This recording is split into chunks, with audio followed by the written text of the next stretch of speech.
Oh, and just like that, we're live with another podcast with Rihanna stuck in our heads. There's a lot worse places that we could be. Plenty to discuss on this episode, including the Madeleine McCann DNA submission. We'll check in with that crazy mystery case. Speaking of checking in, check in with the alien mothership. We'll see how the end of the world is coming along. Plus, is Ryan Reynolds a fraud? He's definitely a sellout. Not too in love with the move that he made today. Whoopi Goldberg apologizes for a slur. Trump versus Desantis. We got a CNN shakeup. We'll get to the Playboy comeback story. AbraClam Lincoln might be the most touching and wonderful story we have of the episode, and maybe the most disturbing, even though there's aliens and DNA tests and everything else, will be the fact that George Santos submitted his application for a 2024 run. That psychopath is coming back for more. All that and more on this episode.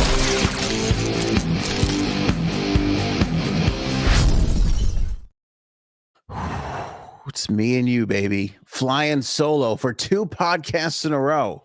We had a super secret Anthony only drive home members only podcast yesterday.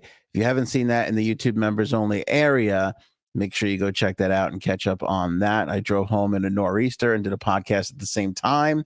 It was crazy. Back for a second one here solo. I might be the strongest guy in podcasting. I don't know. There's no real way of knowing it. I do know this. The hair is strong today. I feel like I'm rivaling Conan O'Brien at this point. But I don't want you to think of me as by myself because I'm here with you. We got so many people checking in on the live chat. Raven, Rob, and Mercury 7, Paul. Everybody seems to be here as I go through and say hello to everybody. TD, welcome in. Make sure you guys keep those comments flowing so I feel like I got a co-host in you guys. All right, off and running we are. The woman claiming to be Madeleine McCann, her name is Julia Faustina. She also goes by Julia Wendell. She has submitted samples for forensic testing to determine if she is the missing Madeleine McCann. Of course, you know that she appeared on TikTok and Instagram claiming to be the missing child. She has gotten a whole lot of attention, both negative and positive. The 21-year-old submitted samples for 3 different forensic examinations that will outline her DNA sequence, along with a 23andMe style genetic test to establish her ancestry. Private investigator Dr. Fia Johansson told Radar Online. Dr. Johansson, by the way, has moved young Julia from Poland to a safe house in the United States because she was receiving so many death threats, which is kind of crazy because outside of, I mean, I understand like these cases tend to take on like a big mass following, but I mean, if you're so wrapped up in this that you are sending somebody death threats, I think we should check your meds. You know, I think it's time to call up your psychiatrist and be like, hey, let's do a run on the old medication and see if we need to tweak some things, move some stuff around. Dr. Johansson told Radar Online, quote, if the results come back that she's British or from that area, we are going to continue our investigation into Madeleine McCann and communicate with the detectives in Portugal. Portugal's where the young lady disappeared from. We have a lot of evidence right now that shows Julia was definitely trafficked to Poland from another country by an international sex trafficking group. We are still conducting an investigation, but Julia is definitely not the biological daughter of her parents in Poland, according to Dr. Johansson. Now, I know we've grown a little bit of a reputation of being the Epstein podcast here, but I can't help but think when you hear the words international sex trafficking group. I mean, I know there's more than one of those around, unfortunately, but could it be? Could we have a little tie-in here with the old Epstein Meister? I don't know. We will wait and see. We will keep track of it. we will keep you guys posted as we always do. That is the latest on young Miss Madeleine McCann. Make sure you guys join that membership area. Like I was saying, it was kind of fun yesterday. I did the whole drive home in a nor'easter podcast, kind of commenting on the road and talking about some topics and the podcast in general. I haven't done a drive home and podcast episode since I was doing the morning show here in the Hamptons. I don't even know, 5 years ago, maybe 4 years. It's been a little while since we did the drive home thing. I used to do that like every day. We'd drive home and do a podcast. And then it just became too much, so I stopped doing it. But it was kind of fun to sit in traffic and pontificate and share some random thoughts. And the feedback has been lovely so far. So thanks to everybody who watched the podcast. And again, if you missed it, go into the members area. If you have not joined, if you have not become a member, do so right now. Miss Justice, the best there is in the business, just put a link up in the live chat. So click on that. You can join for as little as $2.99. So it's like less than a cup of coffee at Starbucks. And boom, you're in there. You're getting the secret content. You get discounts on the merch from time to time. We do merch giveaways.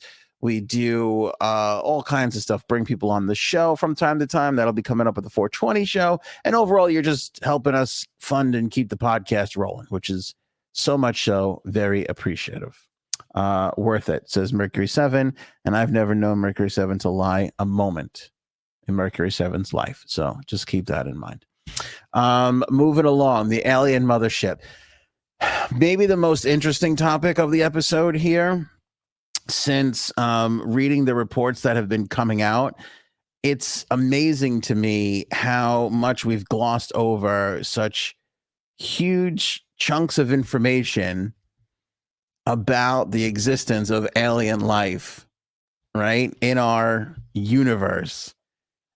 Things that we have just forgotten about, like stuff that goes back 5-6 years that I don't remember. I'm curious to see if you remember. So this comes from a document that was released by the Pentagon officials last week. And the document is all about how aliens, if they were visiting or they could be visiting our solar system, they would be doing it by having a mothership and releasing smaller probes, similar to the way that we, here at Earth and with NASA do the same thing. We send a big thing up, and then we have, some little things that go out and gather all the information. So a draft research report authored by Sean Kirkpatrick, the director of the Pentagon's All-Domain Anomaly Resolution Office, or AARO. It's some important shit when they're like, let's name it something ridiculous so common Americans get tired of reading it halfway through and just give up. I almost did. That is a lot to digest. The All-Domain Anomaly Resolution Office, or AARO. I guess we could call it ARROW. Anyway, Sean Kirkpatrick, he's the director. Abraham Lieb, he's the chairman of Harvard University's astronomy department. They released this document March 7th, and it focuses on the physical constraints of unidentified aerial phenomena. The document says, and I quote, "An artificial interstellar object could potentially be a parent craft that releases many small probes during its close passage to the Earth, an operational construct not too dissimilar from NASA missions. These dandelion seeds, as they're calling them, could be separated from the parent craft by a tidal gravitational force of the sun or by maneuvering capability. ARROW was established in July of 2022 to be responsible for tracking all the objects in the sky. I mean, since the pandemic, we've kind of had a lot of shit flying around the sky. We've got the Blink-182 guy on it, and our government said, if the guy who wrote Miss You can follow this, so can we. So they put some resources behind it, and that was ARROW. By the way, just to comfort you, when you go put your head on the pillow tonight, it's not just in outer space. They're also tracking alien objects in the ocean. So thank goodness. Congress tasked NASA and them to find 90% of all objects near the Earth that are larger than 140 meters in 2005, which resulted in the Pan-STARRS telescopes, according to this report. Listen to this. This is the thing that I think we all missed. I certainly forgot about this. Let me know if you remember this. On October 19th, 2017, the Pan-STARRS detected an unusual interstellar object that was later named Umamau, or Scout in Hawaiian. So if anybody speaks Hawaiian in the chat, let me know if I'm saying that right. Umau meow. Moana is all I know. I'm sorry. I got a 5-year-old girl. That's all I know. The object was cigar-shaped, appeared to be flat, and was propelled away from the sun without showing a cometary tail, leading scientists to believe that it was artificial. So in other words, they're tracking this thing. They see it leaving the sun. They look behind, as most things that come flying off the sun would have, a little comet's tail. This thing does not have it. What the hell is it? That's what makes them think it was artificial. I would think it would be artificial too. I know that if I was manning the telescope that night in the old Arrow department, I'd be like, holy shit, this thing does not have a tail. I am terrified. Now, it's nice to see that our own J Sabs has entered the chat, and she is contributing as she typically does. And here she is saying, and I quote, probe me. What would we do without our J Sabs? Who also texted me, by the way, in case you're wondering where she is choking dogs to death. As you can see from the photo right here, Your Honor, I submit to you as evidence. What is she doing? She is literally grabbing a dog by the throat and strangling the life out of it. Look at how concerned this dog's poor eyes are. I don't even know who we can call. The ASPCA? Do I just call the Suffolk police? I'm not sure what to do. Somebody please help this poor dog. I don't know why anybody would give this clearly insane and unstable lady a pet to care for. But I am concerned. I am very, very concerned for that little pooch. All right. Well, prayers to that little doggy. Anyway, back to the alien mothership. 3 years after Umamau was discovered, another object was found. Namely, the report noted, namely NASA's rocket booster in 2020, which had no cometary tail as well. The report also said 6 months before Umamau made its closest approach to Earth, a meter-sized interstellar meteor named IM2 crashed on Earth and exhibited an identical speed relative to the sun at large distances and an identical shape to Umamau. So the flat cigar-shaped thing shot a flat cigar-shaped thing out of it, and it crashed on the Earth. How does nobody remember? I don't remember this. I feel like that's kind of a big deal. That's not really something that you want to leave out of the old report. You know, there's 1,000,001 news reports every single night. You think one of them would have been like, hey, whatever happened to that thing that crash landed on Earth that came from the other huge mothership thing that we just kind of lost track of? I don't know why this wasn't a bigger deal. I really don't.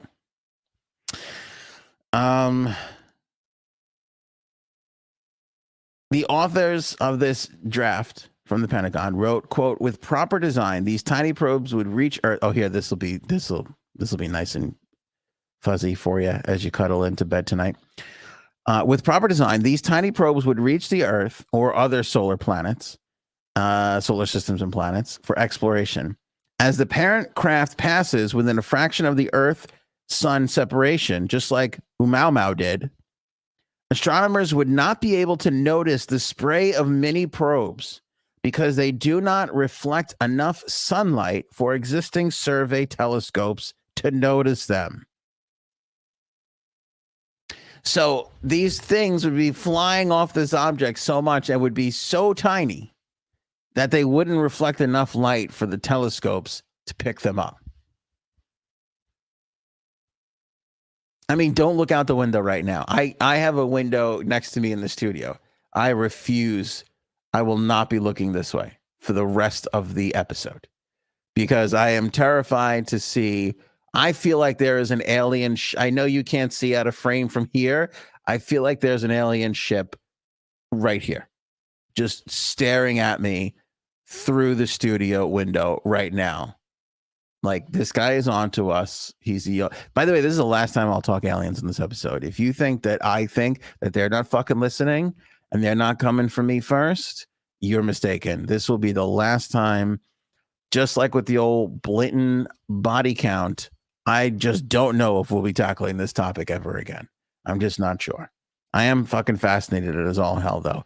Because isn't it this how it starts, like in all the alien movies, where they finally come to the realization of how all the sci-fi stuff would be a big mothership, little ships flying out of it. Now all of a sudden the Pentagon's like, here's a piece of paper.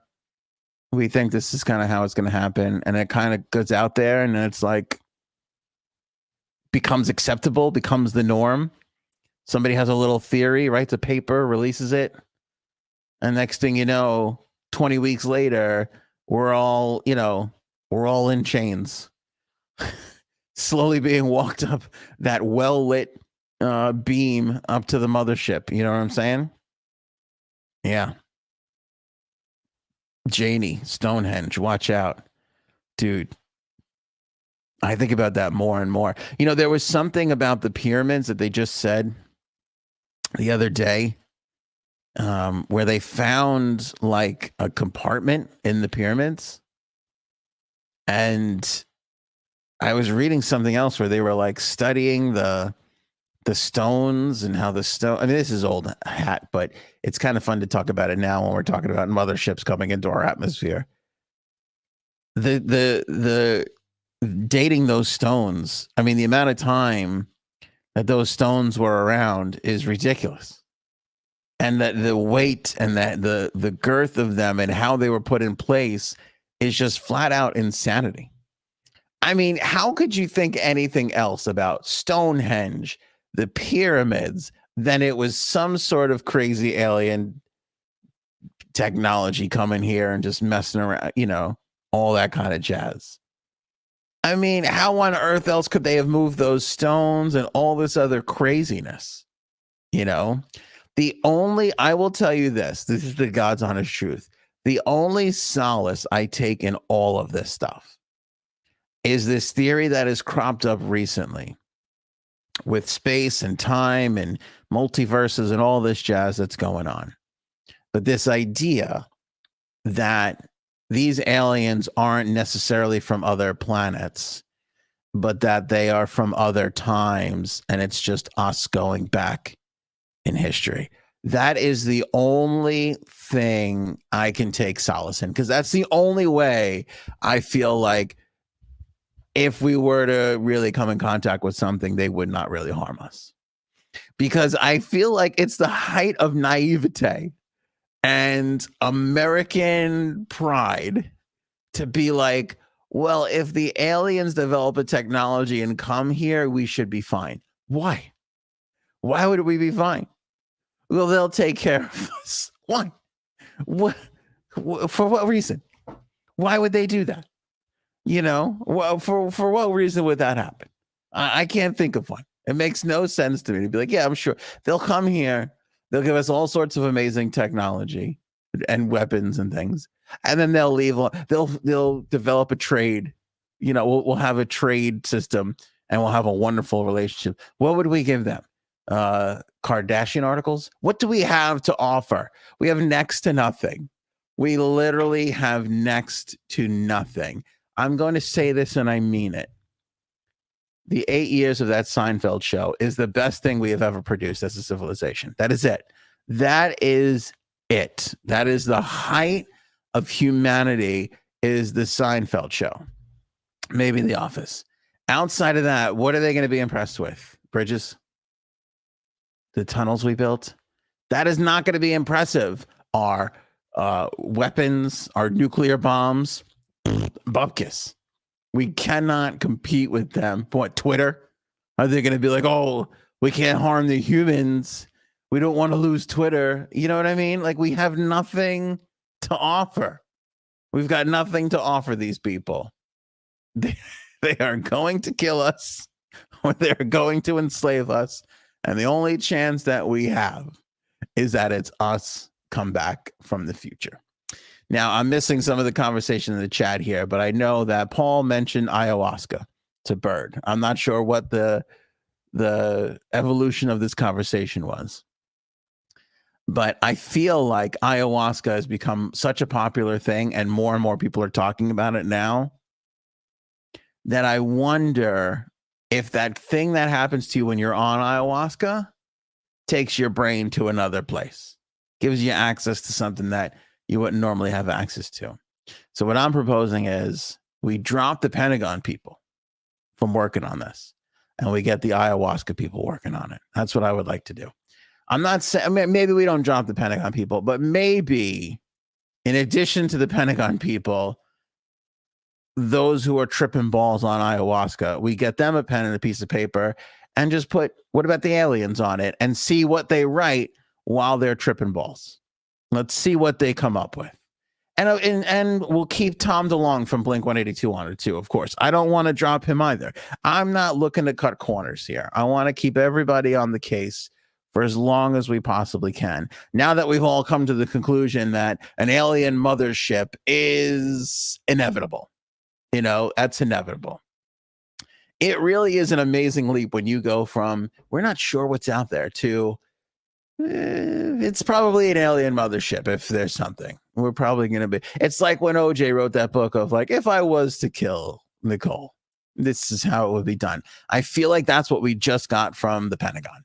Like, if there was to be aliens, not saying there is, but let's all pretend like we don't really know what happened. If there was, mothership, little tiny probes that we wouldn't see coming anyway. So happy St. Patrick's Day, everybody. This year should be a good one. I know I'm going to be drinking more. Faux show. Let's go over to T-Mobile and Ryan Reynolds and his Mint Mobile. So Ryan Reynolds, who I love. I mean, when you're handsome, such as myself and Ryan, you don't want to take another handsome guy down a peg. You know what I'm saying? A lot of the handsome guys in live chat know what I'm talking about. We got Paul, got Robin, a lot of good looking fellas here. We all know we're not here to fight one another. But, you know, I feel like Ryan had this like rough acting career. He wasn't really taking off, a lot of bombs. Then he kind of regroups and kind of has like a little hit here and a little hit there, starts building momentum, starts getting into businesses, launches a gin, comes up with this Mint Mobile. And, you know, I'm a lifetime Verizon guy. My old man worked for the company. So I'll be Verizon until the day I die. But I like admire a thing of like, oh, it's Mint Mobile. It's like lean and young, and they got this cool marketing approach. It's like him just talking straight to camera. They're doing all this stuff. And like, I bought into this, like he's doing this for the common person. You know, it's like, you don't need the flash or extravagant. Like Verizon is like way overpriced and ridiculous. You know, the nation's largest, fucking, who cares? I'm on Wi-Fi 98% of my life. I can't even remember when the last time it was I made an outgoing phone call that was not on Wi-Fi. All this stuff that Verizon is flexing that I'm paying out the ass for means nothing. I mean, it means I think I can cancel my cell service and just literally survive on Wi-Fi and not notice a difference. So the Verizon shit is useless. That being said, I see this Mint Mobile stuff and I'm like, I kind of like this. Like, you know, we're not the big corporations and carriers and we're kind of lean and, you know, we're doing all this stuff. Yes, Christine, thank you. See, you guys are the best co-hosts. Who needs Frank? And I forget what the other one's name is even. His biggest hit was Blake Lively. Yes. I mean, the guy landed Blake Lively. Who's not going to root for somebody that can do that?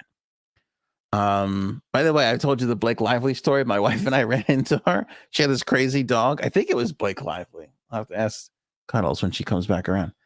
And we were so obsessed with this dog that we finally put it together like 3 weeks later that we had talked to Blake Lively. I still don't know who Blake Lively is, to be totally honest with you, but I know she's a big deal. She's gorgeous too.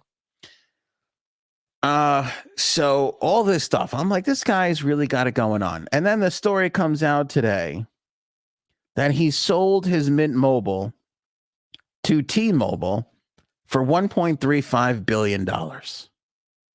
And I just, like, my heart sunk a little bit, you know, because I thought, like, here's this guy, he's selling this whole image of, like, you know, like, we're not that big corporate thing. And like, even, you know, and it's like, and like, okay, so how cell phones work, right? Or, you know, it's Verizon, it's AT&T, and I think T-Mobile are really the big three. And like every other like cellular service that you see out there basically uses all those three networks.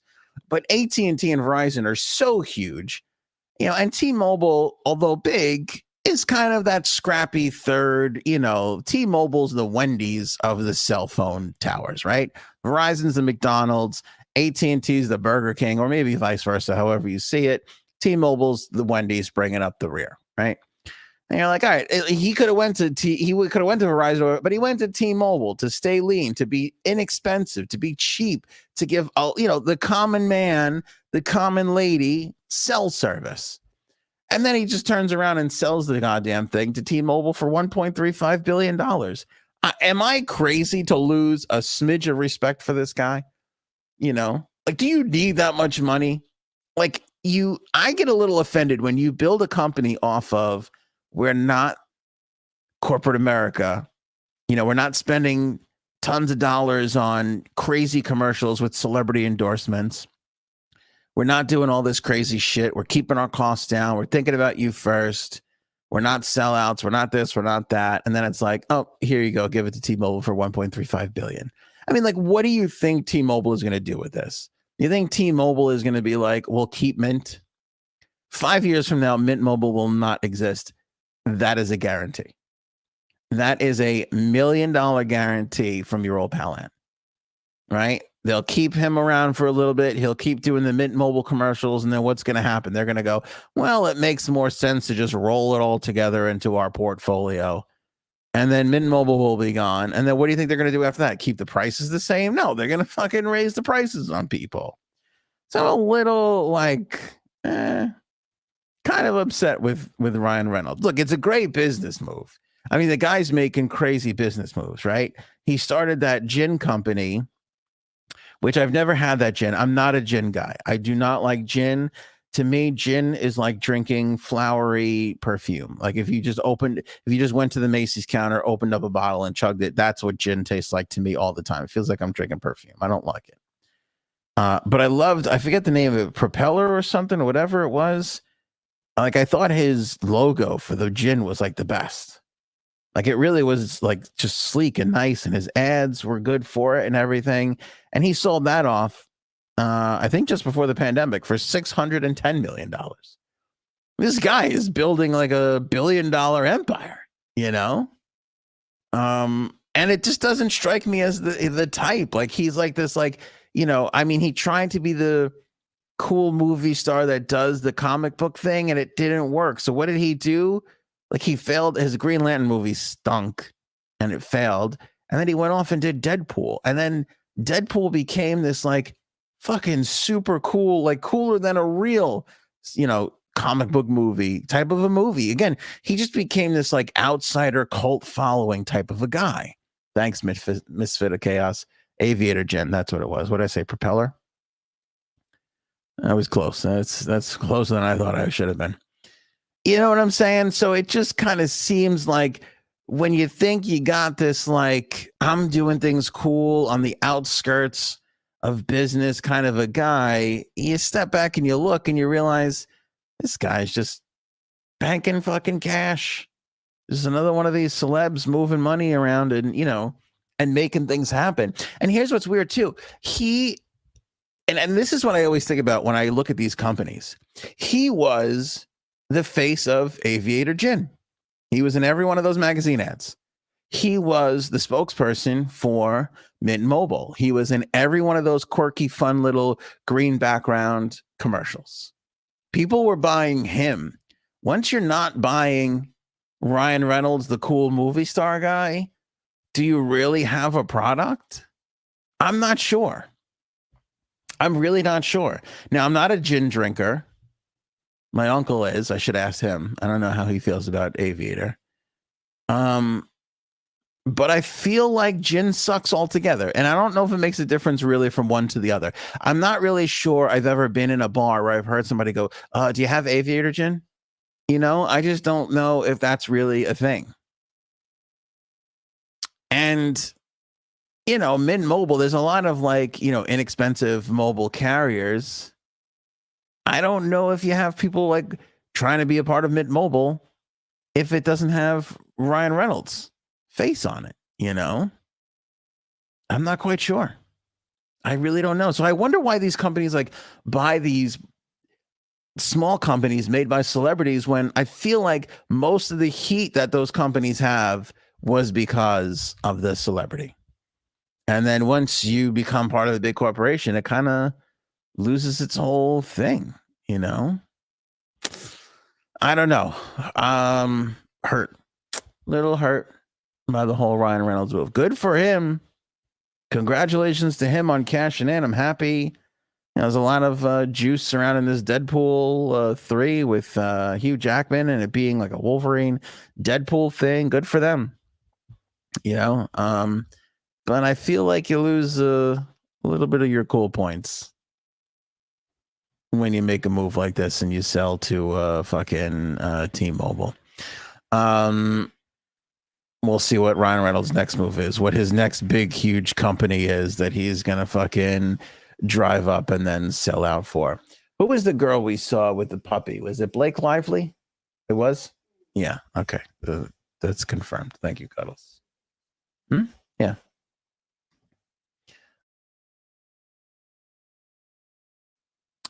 All right, moving along. Whoopi Goldberg. I see the headline this morning. Whoopi Goldberg uses racial slur on The View, and I'm like, oh, this must have been good. What did she use?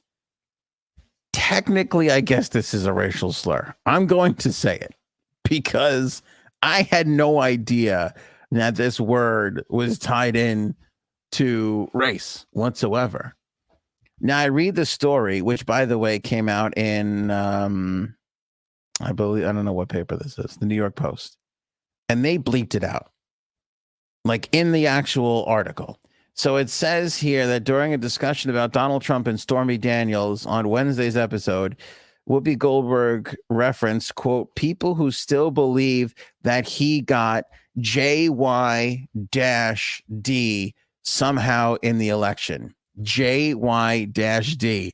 Now, I read this looking for a racial slur, and then I'm like, JY-D. What the hell? What kind of... Now, we all know the big racial slur words. JY-D doesn't immediately come to mind. But I'm putting it together with the whole Trump thing, and I'm like, is it gypped? Is gypped a racial slur? So then I continue to like read the story here, and it turns out that it is. That gypped is a derivative of gypsy. Now, I had no idea. According to the Oxford English Dictionary, the first known recorded definition of the term, and they bleeped it again. And this is in the New York Post. In the New York Post. I'm like, is this... I feel weird saying it right now.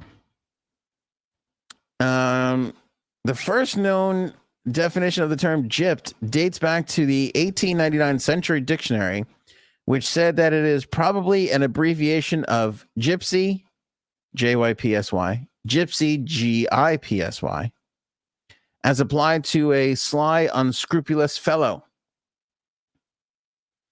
In a 2013 NPR article pondering the term, one Twitter user said that it hurts the Roma more than it hurts you. people took to social media today and wrote, please don't use the JYPED word, Whoopi. I mean, this is crazy. I was like continuing to look at it. Like, I know, like, I've heard of people refer to people as gypsies before. Well, let me give you my interpretation of it. Like, a gypsy is somebody, like, I never tied the word gypsy into a race. And lo and behold, gypsy is commonly used to describe the Romani people. I don't even know where the fucking Romani people are from. I have no clue where the Romani people are from. And I got news for you. If I were Romani, I would be like, people call us Romani. I don't think anybody would tie Romani into gypsy. Let's just let this go. And none will be the wiser. Now, is that Romanians? The Romani people? That would make sense, Romanians. But again, if I'm Romanian, I'm going to be like, I don't think anybody's going to tie this together that we were the quote unquote gypsies. Right? Thank you, Liz Dennett. Who knew? I don't think anybody. Again, if I'm at the meeting of the Romanian people, I'm going to stand up and go, everybody, shh. I don't think anybody knows that people were calling us gypsies. Let's let that go. Like, in my mind, a gypsy was like somebody who was in a traveling circus who, lifted your wallet and did all that kind of jazz. Like, I would not necessarily tie that into one particular race per se. I think you could have any sort of background to be a traveling con artist. That's what I know the term of gypsy. And I just assume the whole world knew the same. So if you're Romanian and you're watching this, I would take zero offense to the term gypsy, first of all, and then even less offense to the term gypped. Because I don't think anybody knew that gypped was even tied into gypsy, which sounds pretty much the same. That just goes to show you how big the leap is of gypsy to Romani that nobody should possibly be worried about in any way, shape, or form. So anyway, regardless, I don't know how, but enough people on Twitter today made Whoopi Goldberg feel guilty about the term gypped, and she recorded an apology for it. So I don't really know. And again, it's funny too. Like, if you go, be careful of that gypsy over there. To me, that's bad. But there's like so many songs about gypsy woman and all this stuff that it is also kind of like, I feel like a term of endearment to a degree, like a woman kind of stealing your heart or being so, intoxicated by, a passerby that it like this dangerous whole kind of thing. Again, I do kind of feel there is this air of, we could make this stuff worse by our reaction to it. You know what I mean? Like, with all this stuff, you can make it worse by the reaction. If you don't give these things teeth, they won't bite. They won't bite. But you kind of do stuff like this, and it almost kind of keeps the negativity alive, if you will, in a strange kind of way. Yeah, like Stevie, thank you. Liz, Mercury, like, see, and be a gypsy woman. It was kind of like a, intoxicating idea.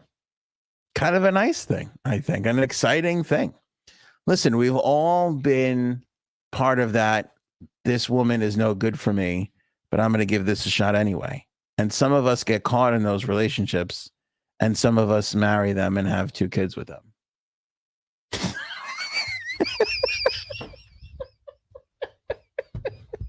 Some of us. I'm not saying, anybody in particular. I'm just saying some of us. Catching the stare of death from Cuddles just for you guys, just to get a laugh out of you guys on this episode. So there's Whoopi Goldberg's apology. And I do also feel like, it is this liberally Whoopi view thing of like, let's apologize and heal the world together, which almost sort of gives it a disingenuous feel for me. By the way, happy, 75th birthday to Billy Crystal.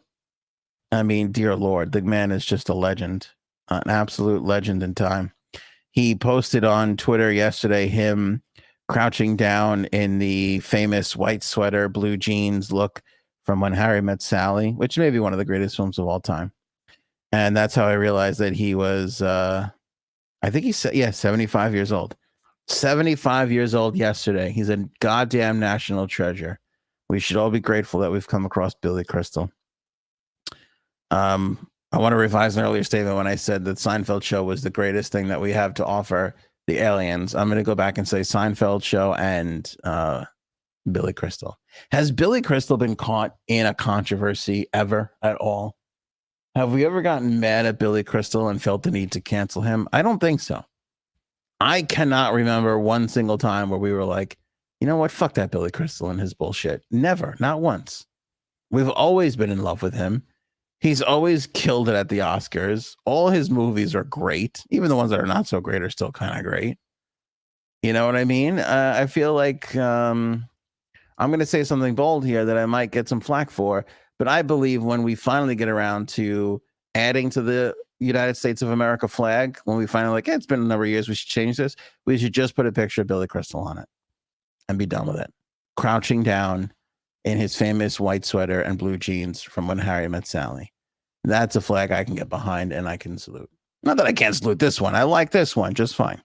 I'm just saying when it comes time for us to put on that alternate jersey of a flag, maybe we fly the Billy Crystal flag every now and then. I believe it'll be quite lovely, just as much as the stars and bars. Trump versus DeSantis.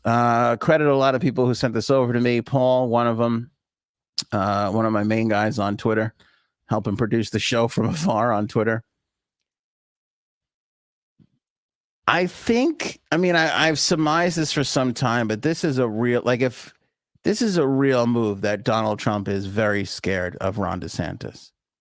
A PAC that is linked to Donald Trump. So, a political action committee is one of those things where it's not the candidate, but they don't really make moves without making sure the candidates are okay with it, because if they did, it's really bad. Like if this PAC acted independently and didn't get Trump's okay through back channels and I'm Trump, I'd be pissed off. I'd be like, what the fuck are you doing? Because this sends a clear signal that the Trump campaign is concerned about the DeSantis campaign. So through this PAC, right, they have accused Ron DeSantis of an ethics violation tied to what they call DeSantis's shadow presidential campaign. Draft of a 15-page letter by Make America Great Again, Inc. calls the Florida Commission on Ethics to investigate DeSantis, alleging that the 44-year-old has violated a slew of state statutes as well as federal campaign finance laws. The complaint refers to DeSantis as a, quote, de facto candidate for president, end quote, and claims that the governor is leveraging his elected office and breaching his associated duties in a coordinated effort to develop his national profile, enrich himself and his political allies, and influence the national electorate, end quote. Now, is that what DeSantis is doing? Absolutely, 1,000% that's what he's doing. That's why he's off in fucking Texas and California making speeches and doing all kinds of bullshit. He's fucking raising money for his future presidential campaign. But this is what all candidates do. And all candidates are not really candidates until they officially declare and qualify. And you can't declare and qualify unless you run around and raise your profile so that you could raise enough money so that you can announce and qualify. So, I mean, this is par for the course.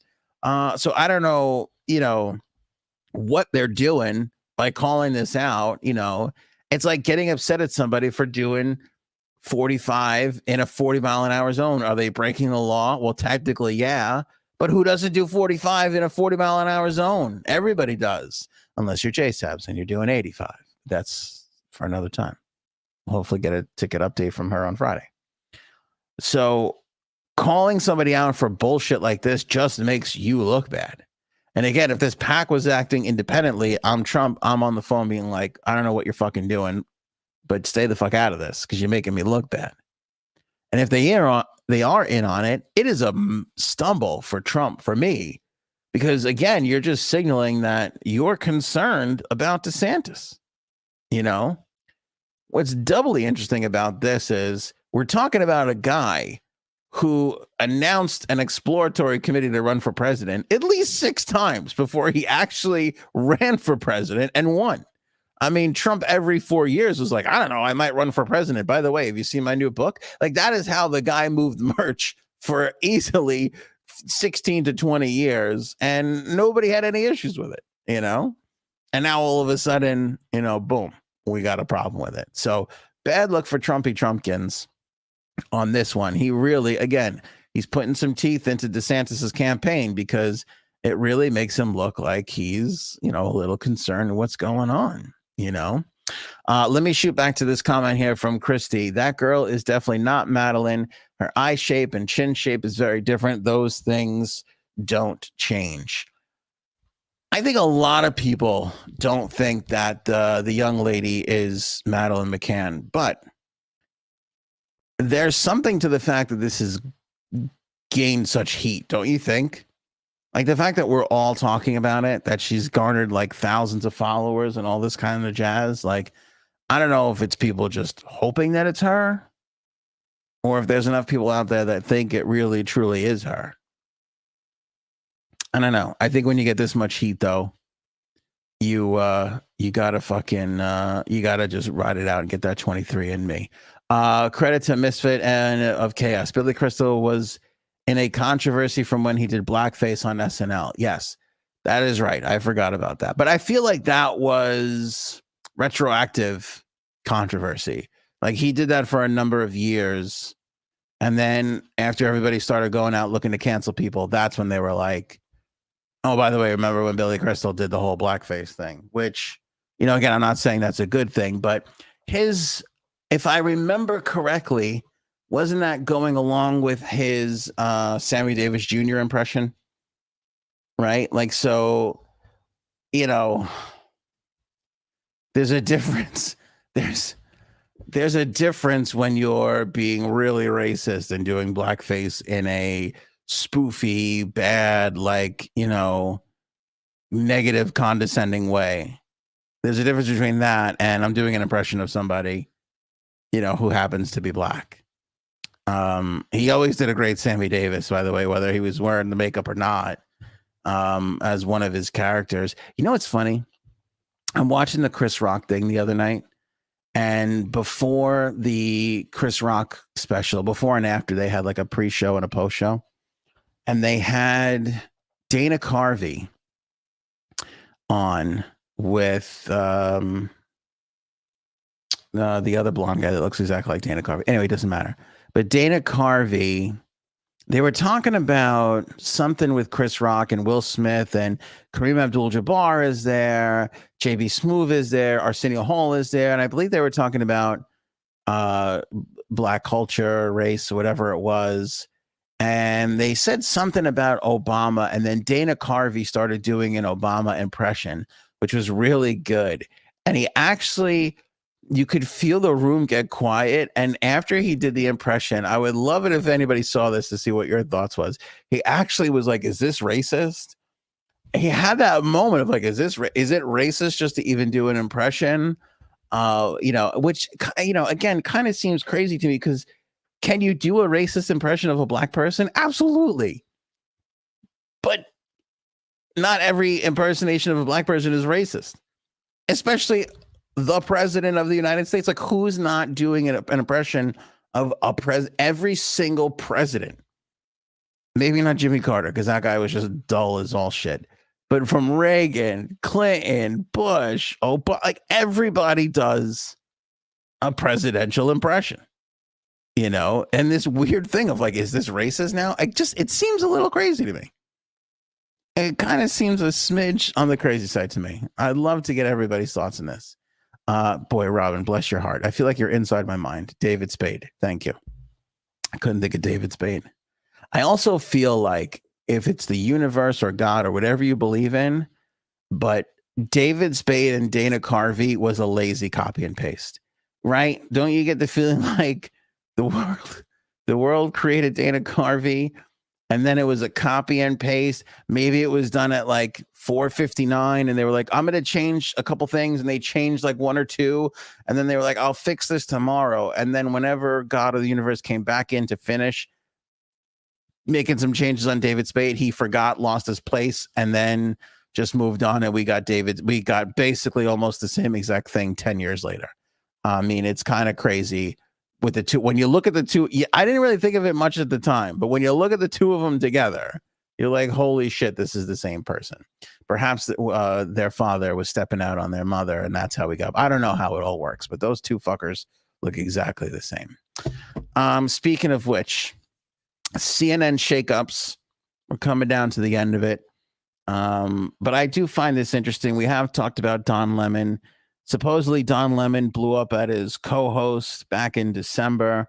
It was a little bit of a big deal. Caitlin Collins off the air. It's come to light. It got emphasized a bit more when he said the thing about women being past their prime. It got brought up again, and people were like, oh yeah, you should hear all the bullshit that's going on. Back in December, he was screaming at Caitlin Collins for interrupting him on the show, which is kind of a dickhead thing to do.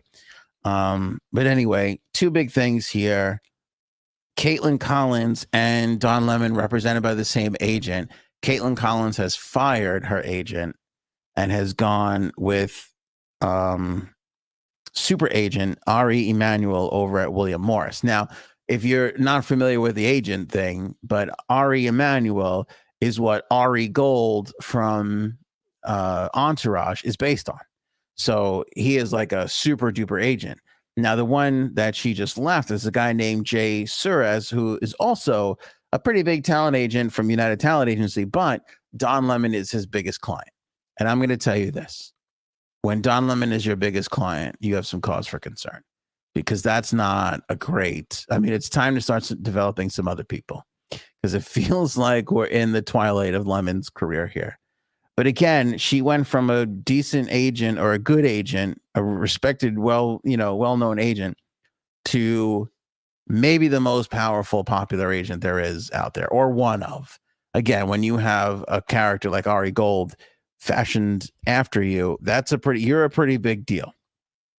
And William Morris, even people who are not in the business know and have heard the name of the term William Morris and know how big that agency is. So we'll see what happens there. But sources are talking about the fact that she wasn't being represented, that his voice was being held over her voice, which kind of makes sense because he is the bigger name out of the two of them. I mean, Don Lemon, as far as names go over at CNN, is bigger than Caitlin Collins. I mean, that might be changing now with the morning show. And speaking of which, major shakeups over there. You know, it's bad when they start firing producers at a show, and that's exactly what they've done. Two veteran executive producers let go on Monday from the morning show. Longtime producer Lauren Mensch and Chris Russell, who recently was the executive producer for News Nation, are going to grab the reins from Eric Hall, who was let go. So they're shaking up a lot of things behind the scenes there. So not the best kind of vibe or feeling when you're walking the hallways of that CNN morning show right now. And I forget who okay, so here's another one. So Chris Licht is the CEO of CNN. His boss, who runs Warner Brothers Discovery, David Zaslav, has voiced support for him despite him getting a lot wrong, is what he said today. So he's like, I support that guy, even though he's got a lot wrong. Not great. That reminds me of when, you got a sports team and they ask the GM, you got to make a coaching change? And they're like, I fully support this coach. And then they lose two more games and they're like, he lost the locker room. He had to go. Like, I mean, it's when you get that support from ownership or the general manager, that's basically signing your death warrant. You are on your way out at that point. And I feel like that's what Chris just basically got. Now, listen, does he get more time to continue to shape CNN? I believe so. I believe so. It takes a long time to turn around a network, especially one as shitty and embattled as CNN. You know, like that CNN was in bad shape. And they need a lot of work. And that kind of stuff doesn't happen overnight. And I get being like, I don't know, can we make Don Lemon viable, get him from the 10 o'clock and put him on the mornings? It was a good shot, but I think you need something a little bit different. That show is getting spanked, by the way, by I don't know what the Fox is. It Fox and Friends? That's not the morning show, is it? I think it's the afternoon show. But the Fox morning show and that Morning Joe there, kicking this shit out of the CNN show still to this day. Morning Joe, though, those two are banging each other in the morning. I think that's kind of what you need. Everybody wants to tune in to be like, oh, they're going to start arguing on the air. What's going to happen there? Is that relationship going to spill over onto the airwaves? I don't really know. So that's the latest from CNN. Playboy is making a comeback. I found this interesting.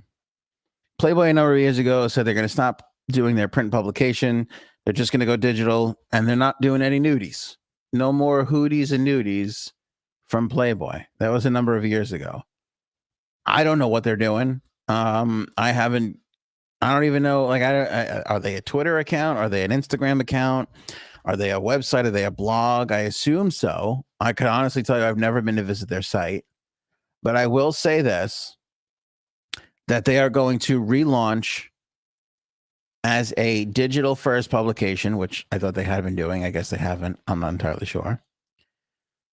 But the angle this time around is Playboy is going to relaunch as a digital first publication and take on OnlyFans.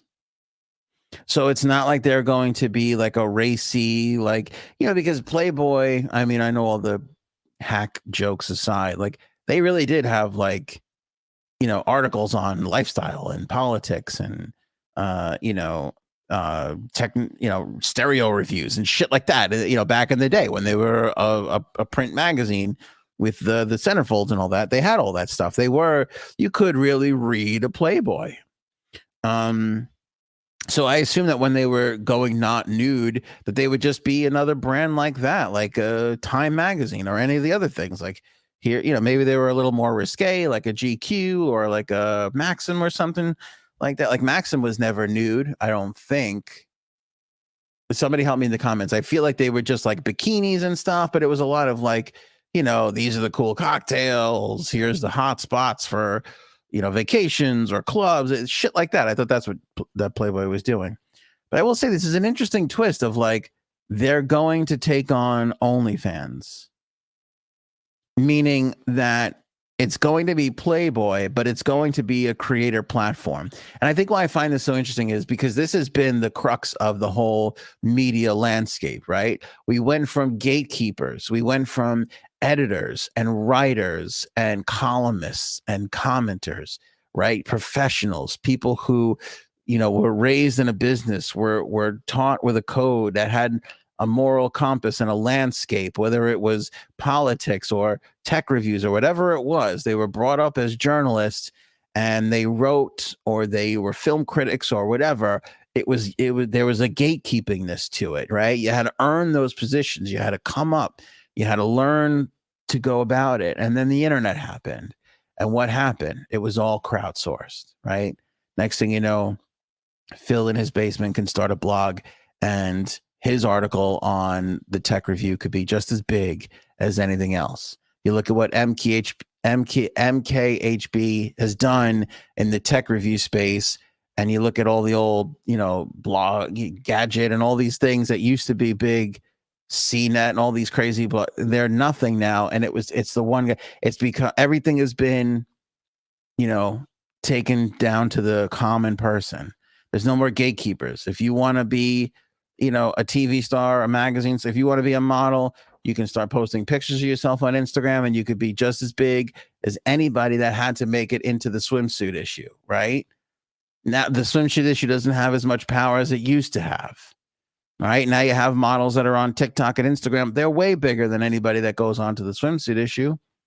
Now, kind of to get onto the swimsuit issue, you have to have a big following to begin with. So the whole landscape kind of changed. So it's kind of interesting to have an old school brand like Playboy use their brand equity to give themselves back to creators and say, come onto our platform and do your thing and create. Like, I think we're taking Playboy's brand equity out for a spin to see if they still got it. Because at one time it was the biggest thing ever. There were the clubs, right? There was the TV show. There was the magazine. They eventually went into the channel. There was strictly porn, but like all these other things were kind of really big lifestyle things, that had to do with sex, but kind of not really. Yeah, sure, the bunnies at the clubs, and they were all dressed scantily clad and everything, but it wasn't like, crazy naked nude stuff. It was more about the lifestyle. You didn't see sex on Playboy so much as you saw the smoking jacket and the girls dressed up, and it was a lifestyle thing. So it's interesting to see them take that and then give it to creators and say, do your thing on our platform. Like, if there's money behind this, it'll be interesting to see if they can get, I don't know who the biggest creators are on OnlyFans. I would assume Tommy Lee. I would assume that girl, the first big girl to break that was on like the Disney Channel, and she was in the Adam Sandler movie, right? Her. Like, it would be interesting to see if they can get those creators to come over and post on their Playboy site. Because again, you're talking about an old school brand that was part of that whole gatekeeper thing. And now they're going to be just letting anybody do it. And I wonder if they're going to let anybody do it, or if they're going to carefully curate who comes on over, I don't know. The Post learned that Playboy's first ever digital cover, which features model Amanda Cerny, who has made more than $1 million as a Playboy creator since using the beta version of the platform, called Centerfold. Playboy first launched Centerfold with spokeswoman Cardi B in December of 2021 as a place for creative freedom and artistic expression and sex positivity. Much like OnlyFans, it allows models to cultivate paying subscribers. Playboy told the Post it is dropping the name Centerfold, and the platform will instead be integrated into the fabric of Playboy. I wonder, is that appealing to people? Like, think about it this way. If you're making mediocre money on OnlyFans, I think you're going to run over to this and go, let me see if I can give it a shot over here. Because I don't know how people feel in the comments, but I feel like Playboy was at its most successful when they were selling you the girl next door. They always made big moves when they got a celebrity to do something, whenever they got a celebrity to pose on the cover and everything. But even when you look at all their stars, like the Pam Andersons and the Anna Nicole Smiths, in the beginning, in the early days of their careers with Playboy, they were always selling them as the girl next door, the common girl. So I wonder if they're going to utilize that same sort of, mentality into trying to launch this. I also think, as strong of a brand as Playboy is, it's the height of stupidity to go after OnlyFans. I mean, it just seems fucking crazy to me. It's like going after TikTok. Like, there are just some brand, like it's like launching a new cell phone against Apple and Google. Like, there are some brands that are so entrenched in their vertical that it's impossible to take them on. For as powerful as Facebook and Instagram is, I know they're holding their own. I just feel like they're not even close to what TikTok is producing. Right. And I mean, I know there's tons of other sites out there like OnlyFans, but most of us I can't name them. I know there's some soda thing I've heard of. Something soda. I don't know. Everybody's heard of OnlyFans. Just the brand is so friggin' strong, so it's impossible to topple. All right, AbraClam Lincoln might be my favorite story of the episode. So let's do George Santos really quick. So George Santos, you have to file in order to run for office. And George Santos yesterday filed paperwork to run for re-election right here on Long Island. This guy, I mean, he's on his way out. He's getting investigated. He's the biggest embarrassment in Congress, which is really saying something because Congress is filled with mostly embarrassments. And being, investigated by the House Ethics Committee, all this jazz. Somehow he's managed to raise $5,000 for re-election. And by law, when you make that much, you have to file with the FEC. He had to do it by the deadline, which was yesterday. He had accrued more than $5,000 in donations. So he announced his candidacy for 2024. I don't know if this is a goof, if people are like, let's just send this son of a bitch some checks. And so he's got to do this again. I don't know if this is a Bodie McBoatface time. Remember when they asked the internet, hey, let's name this boat? And the internet overwhelmingly chose Bodie McBoatface because it's the fucking internet, I'm not sure what happened here. But George Santos yesterday, because he has already raised the legal amount of $5,000, announced his candidacy for another run at the 3rd Congressional District here on Long Island. Fucking crazy. Like we've crossed so many crazy lines with this friggin' guy. Like, remember when the craziest thing was, I can't believe this guy isn't resigning. Isn't that crazy? And here we are on March 15th going, I can't believe that guy who didn't resign is now running again.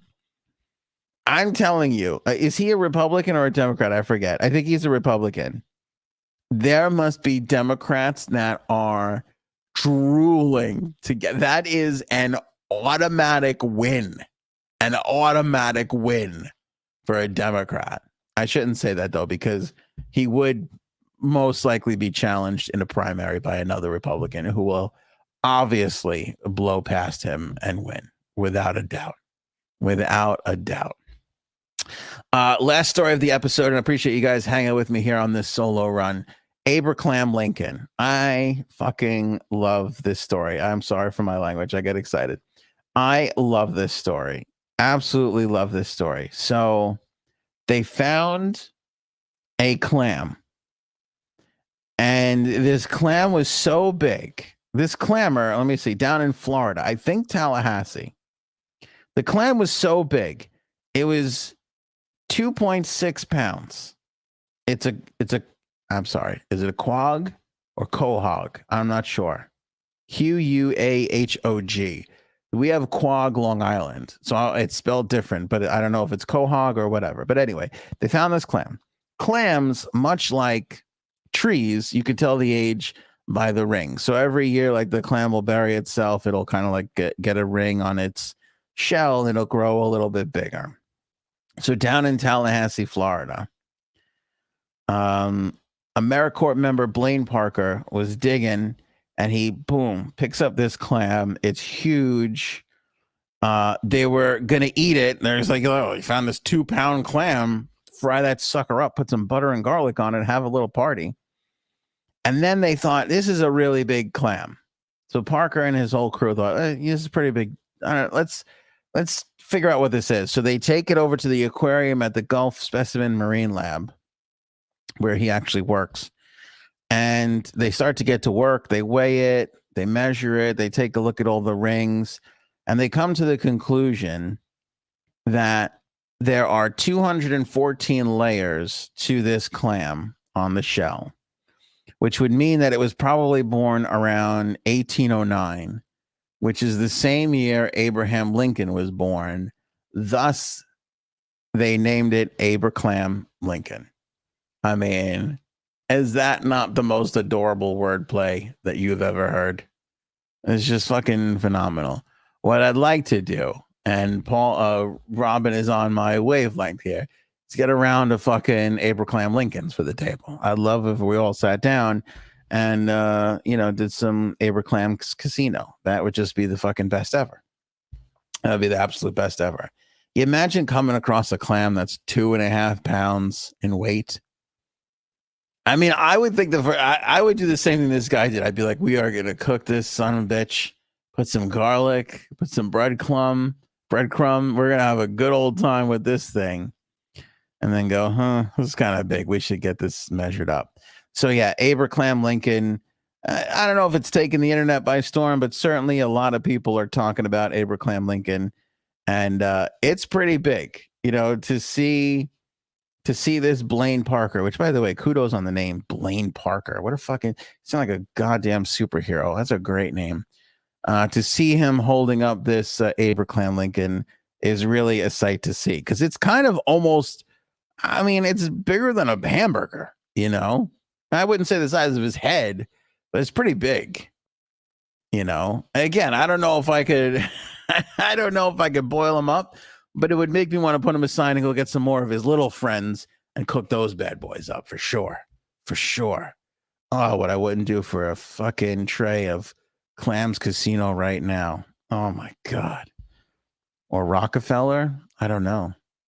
Maybe do a little Rockefeller action. It's all good. Have you ever had, I mean, even a bad clam is still kind of a good clam. Put the link in the live chat for that story there if you want to check out AbraClam Lincoln. That was one of my favorite stories of the week so far. All right. Appreciate you guys so much. Thank you for being my co-hosts on this episode.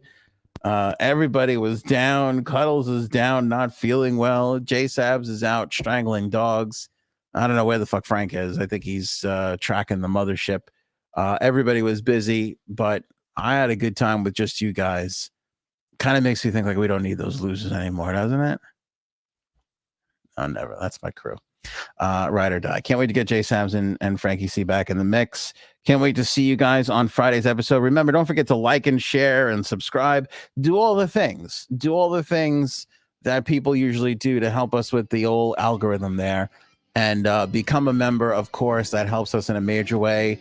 For as low as $2.99. You can, of course, join for a higher amount, which gets you some more stuff. All those details and information are linked in this description.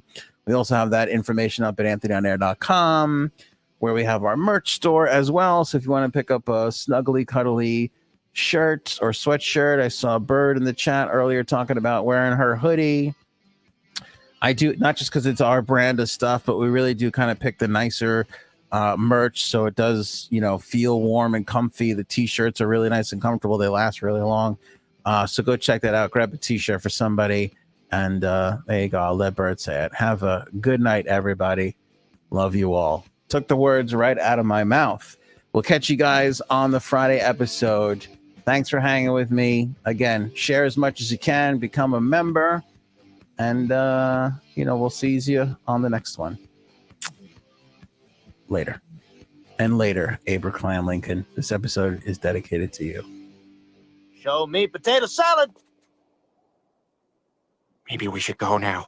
Go ahead.